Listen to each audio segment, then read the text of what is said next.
I would now like to welcome the Honorable Vice President of the Republic of Sierra Leone, Dr. Mohamed Juldeh Jalloh,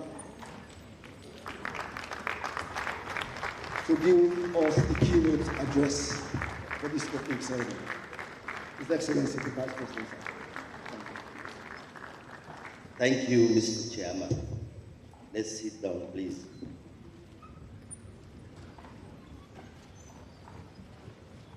Mr. Chairman, honorable ministers, members of development partners, members of parliament, senior colleagues of respective MDAs, distinguished ladies and gentlemen. First, let me start by thanking the Ministry of Finance for inviting me to this year's budget hearings, financial year 2026, which is now a tradition that at the start of every budget year, we come together to share ideas. Please, distinguished ladies and gentlemen, allow me to share some perspectives with you regarding particularly the theme for this year, enhancing traditional and innovative sources of domestic resource mobilization to finance the Big Five changes. Honorable Minister of Finance, I must tell you that this theme is not only timing, it is not only apt, but it is a theme that reflects broader thinking process within least developed countries. It is timing because today the global economic trends appears very unfavorable to development aid. Over the last couple of years, the world has been hit with multiple crises, starting from COVID-19. We are in, when COVID-19 was about to end, I remember the former Minister of Finance, J.J. Blood, was busy crafting a post-COVID recovery program, and then the Ukrainian-Russian crisis came. All of these crises impacted not only small economies, but also big economies around the world. And today, we are seeing a new trend wherein most Western countries are now refocusing on their own domestic and projected foreign policy as a priority over supporting development across the world. A typical example is the United States aid policy and most of our European partners. We see a shift in how they are supporting development across the world. Equally, there's an increase in debt burden. Debt servicing has become now a permanent feature of our microeconomic posture, spending nearly a lot of what we make, of what we raise, to pay debts. The minister has just highlighted that. Equally, the shifting priorities in multilateral institutions, particularly where they want to focus and spend money, is also a big challenge. Distinguished ladies and gentlemen, these trends and crises has got significant financing gaps financing implications for developing countries like Sierra Leone. For example, the sustainable financing gap to meet the United Nations 2030 SDGs is about $4 trillion per year, with many low-income countries drifting away essentially from spending money on essential services, obligations to servicing debt. The implications for all of this is that there is no better time to look for innovative ways to finance our development than now. There is a pressing need to look inward to mobilize domestic resources. For some of us who had the opportunity, I represented His Excellency the President at the 4th FFD conference, that is the Financing for Development Conference in Spain. For some of us ministers and colleagues who attended this conference, you realize that the focus of the conference is the urgent need to mobilize resources to finance sustainable development goals. How do we meet our 2030 target? And I was honored by the United Nations to chair with the President of Estonia, the biggest and the most important roundtable in Spain, essentially focusing on how do we mobilize domestic resources to support low-income countries to finance their development. The idea at the Seville conference is a shift in focus from dialogue to delivery. What does that mean? It means we have to reform our systems, including tax and debt systems in countries, and more importantly, build solid capacity to mobilize domestic resources. Already, actions were taken at that conference. At the global level, there is a commitment today to raise tax GDP ratio at least to 15%. And when you analyze that 15%, you realize that that alone tripled international lending. Distinguished ladies and gentlemen, today I want to share with you some of the perspectives from that conference, and also perspectives that are grounding in our day-to-day engagement with governance issues in this country. Prioritizing domestic resource mobilization is no doubt a cornerstone for sustainable financing in low-income countries, particularly given the multiple crises I have just outlined, and more importantly, the rise in debt pressure on our small economies. It is pivotal to financing our development, providing essential services to our people. This involves both traditional means of mobilizing resources, such as improving tax systems and broadening the tax base, and non-traditional or innovative financing mode. When you take a country like Senegal, Senegal revenue to GDP ratio in 2023 was 20.1%. When you compare that to Sierra Leone, it's less than 10%. So which means, as a country, we have to do more.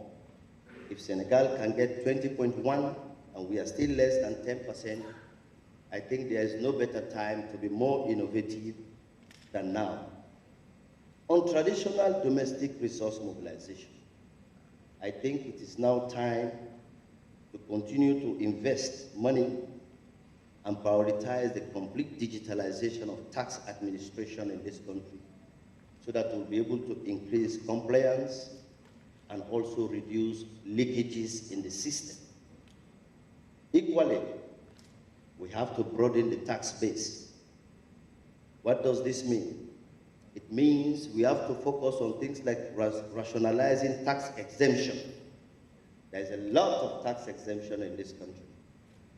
And these tax exemptions are also given to big multinational companies that really we need to look into those tax exemptions and see how we can rationalize them so that government can get more money. Second, we have to endorse the coalition of tax exemption reforms. This, together with other civil society organizations and development partners, can help us to build the momentum that we need to make sure that we carry out consolidated tax reforms. Second, we have to strengthen value-added tax, more or less the GST, to Today, we are still struggling to get to optimum performance with all those GST machines that are outside in the country. We need to improve that. Equally, we have to combat illicit financial flows. Illicit financial flows is still a big challenge, not only for countries like Sierra Leone, also for middle-income countries as well. Second, how do we capture the informal sector to bring them into the tax regime? There's a lot to be done in that sector. Equally so, how do we enhance legal processes to enforce compliance? Enhance the tax courts, courts that are dedicated to punishing people and institutions who don't pay the right taxes, who try to evade taxes. The second point is non-traditional domestic resources. This is, what are the other opportunities that we can tap as a government and as a country, where we can expand the areas where our government can make additional money. First, I will zero on diaspora financing. When I was in London and in France a couple of months ago, I had interaction with Sierra Leonean communities, and a lot of them in the diaspora wants to come back home to do businesses. And they already support in diverse ways. One of the ideas I threw out to them is that they should explore the possibility of establishing a diaspora bank.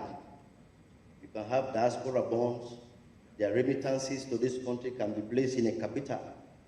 This will also encourage the diaspora community across the world, that are Sierra Leoneans, diaspora community, to establish a chamber of commerce that will allow them to fine-tune how they are going to involve in investment in this country. Equally, Honorable Minister, another new trend across the world is startups, small businesses. I have attended several conferences here. We are either in the digital world or the Ministry of Youth. We are young Sierra Leoneans are encouraged to start their own business. What are the regime, what kind of incentive are we going to put in place to support startups? This is now a very good future of growing low and middle income economies. The third point is, how do we develop de-risking tools? Today, one of the big game changer, if not the flagship program of His Excellency, is the Feed Jalloh initiative. We want to encourage private sector investment in agriculture and food production. But today, if you look at the current banking system, it becomes very difficult for farmers to access loan. So how do we develop the risking tools to support people who want to do business in this country so that they have guarantees that can allow them to access financing with very low interest? Also, is pension funds and insurance schemes. Across the region, if you take a country like Senegal and Côte d'Ivoire, these are two countries that I know very well. The pension funds and insurance schemes are really supporting local investment. I think it is high time we begin to encourage our own scheme to shift away from just investing in hospitality, in hotels and building, to supporting local investment that can help them to revolve the scheme. Climate financing is one key and innovative area today. Just yesterday, we were discussing at the sub-cabinet level, and I think I will repeat what I said there yesterday. There is a need to strengthen cross-governmental coordination. Cross-governmental coordination for us to be able to tap into the benefit of climate financing. We need to promote green investment as well. These are areas that can attract financing not only from development organizations but also from private capital across the world that are environmental sensitive. Equally, mobilizing global support. Even though there is declining window of opportunity for overseas development aid, I think we can still do more. That brings me to another point of how do we re-engineer viable bilateral cooperation in a context wherein international multilateral institutions are closing the window. We have friends, we have countries that we share the same values, and countries that are so close to Sierra Leone.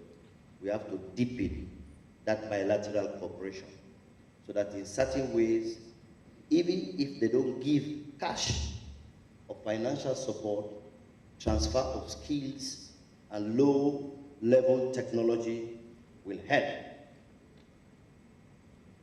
Distinguished ladies and gentlemen, another key instrument I want to talk about is just what the Minister of Finance just said. That is catalyzing institutional frameworks. As a government, we were very innovative to establish the Mineral Wealth Fund.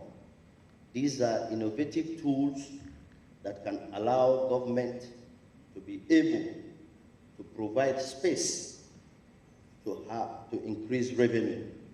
Because a Mineral Wealth Fund allows us as a vehicle not only to invest in the mining sector, but also to unleash other opportunities in the mining sector that can add value to our country's economy. The second to last point is, Honorable Minister of Finance and Government Minister, is how do we address the deep-seated governance issues in revenue mobilization? And on this, I will talk on 4 levels. The first one is continue to address corruption and leakages. That is not a good friend to domestic revenue mobilization. The second point is how do we improve accountability, both in the public sector and the private sector as well. Getting business people to pay the right taxes, and also in the public sector, improve accountability that every penny counts. In a context wherein international development financing is slowing down, we have to make use of the best and the limited resources that we have. The third level is inclusive policy making. Inclusive policy making has a lot of benefits. First, coordination within ministries. Just yesterday in the sub-cabinet, I made reference to this as well. We are in MDAs, we'll have to improve their coordination in a way that if you are developing a platform, a digital platform, and you know we have a Ministry of Communication and DSTI, these are government institutions that will help you and shape how you develop digital platform, and then you are able to save government money. So inclusive policy making can help us to reduce wastages and then maximize the limited resources. The final point on the non-traditional domestic revenue sources I want to share with you is private sector role. Make no mistake, Honorable Minister of Finance, that private sector is the biggest vehicle to drive economic development. We have to build a competitive environment to attract foreign direct investment. We have to make sure we expand opportunities for them so that they can come. Because when private sector is expanded, when private sector is supported, they will be able to create jobs, and they will also increase their tax revenues. Distinguished ladies and gentlemen, I want to conclude by stating that we don't need to emphasize the importance of mobilizing domestic resources. I have shared with you some perspective that I hope the Minister of Finance, together with other MDAs, can exploit. But make no mistake, the prevailing international environment today is a stark reminder of the need to improve domestic resources. Let me tell you that domestic resource revenue capacity is tantamount to state capacity. There is a very strong relationship between revenue capacity and state capacity. If the revenue capacity of a state is weak, that the capacity of that state is weak. If the state do not have the capacity to generate resources, believe you me, that state is not going to be able to deliver essential services. So there is a strong relationship. So this is not a relationship that we have to take lightly. If the revenue capacity is low, state capacity is low. If revenue capacity is strong, state capacity will be strong. Distinguished ladies and gentlemen, I want to use this opportunity to recognize the immense progress we continue to make to improve our microeconomy. Already the Minister of Finance made mention of a stable exchange rate since 2023. I want to thank the Minister and the Governor, particularly the Governor and the other banks that are working under my leadership on the foreign exchange. We set up a committee for foreign exchange stabilization since 2023. Secondly, the Minister made mention we have reduced inflation today at 6.4. Also, the interest rate is below 20%, which is about 16%. Also, as a government, we have improved financial inclusion. In 2017, it was only 20%. The latest statistics from the World Bank Digital Financing Report is that today we are at 39% in terms of financial inclusion. And I want to thank the Governor for that, and also all our colleagues working on that. Ladies and gentlemen, we also continue to stabilize the prices of essential commodities in this country. Consumption in Sierra Leone has increased. If you look at the statistics in the port, at the port, you realize that importation has increased, domestic food production have increased, so consumption is on the increase. Equally so, I want to thank all those ministries that have been working very hard to improve government revenue, ministries like fisheries and marine resources, mines, lands. These are ministries, traditionally, they don't create revenue, but now they are contributing immensely to the consolidated fund. And I also want to appreciate the Minister of Trade for expanding the manufacturing and the productive sector. More than any other time, we have more industries in this country. Every now and then we have papers that come to cabinet. Today we are proud when we go to countries like Senegal and we see, and Mali and Cote d'Ivoire, we see that we are exporting cooking oil. We are exporting dry fish. We are exporting Maggi cube, and we are exporting soap noodles to countries where I have worked before to see a Sierra Leonean product. Yesterday, I think a minister was saying that when he went to Senegal, I don't know if the Minister of Foreign Affairs, he saw paddy products in Senegal. He was very happy and proud. Today, we are exporting, and all that is an indication that the economy in the country is growing. And I want to encourage you to continue in that trend. Distinguished ladies and gentlemen, why all this is important, I will tell you, we have to develop resources to finance our future. The birth rate in Sierra Leone is increasing. Safe birth is increasing. In 2023 alone, about 264,000 estimated births. Those that are registered is about 246,437. Today, every day in this country, the number of kids that are born is equal to 7 classrooms per day.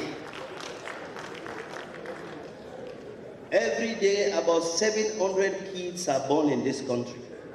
And if you divide 700 kids by 300, and if you divide 700 kids by classroom, an average, depending on the size of the classroom, that is 5 to 8 classrooms per day.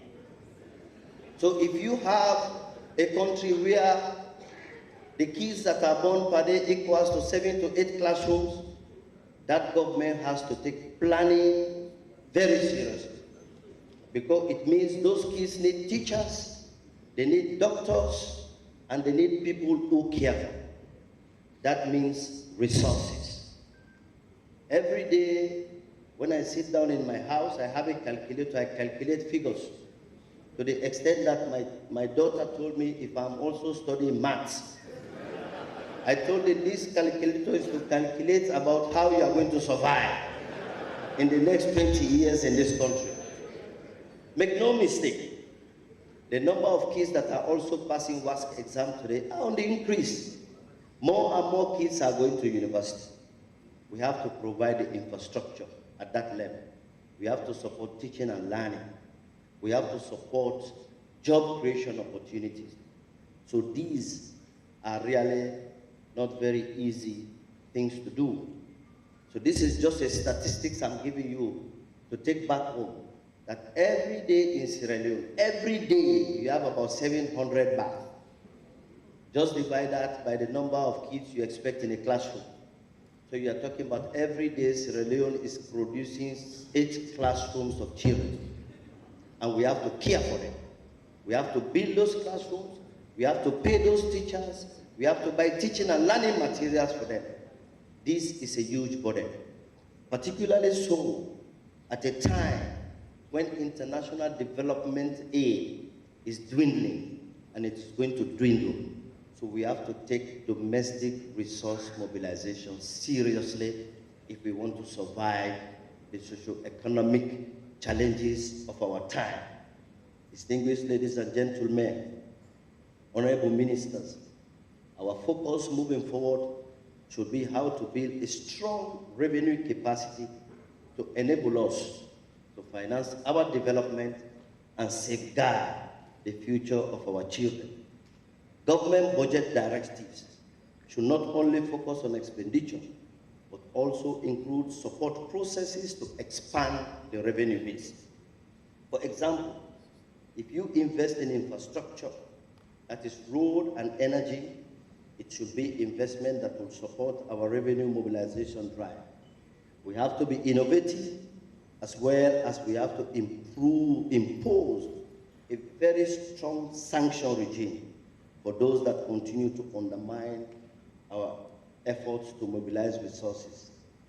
Distinguished ladies and gentlemen, Honorable Minister of Finance, let me state that the luxury of development aid is fastly dwindling, and we must face that reality and look inwards to finance our own development and to be able to safeguard all those Sierra Leonean children that are born every day and for which we have a responsibility as leaders to plan for them.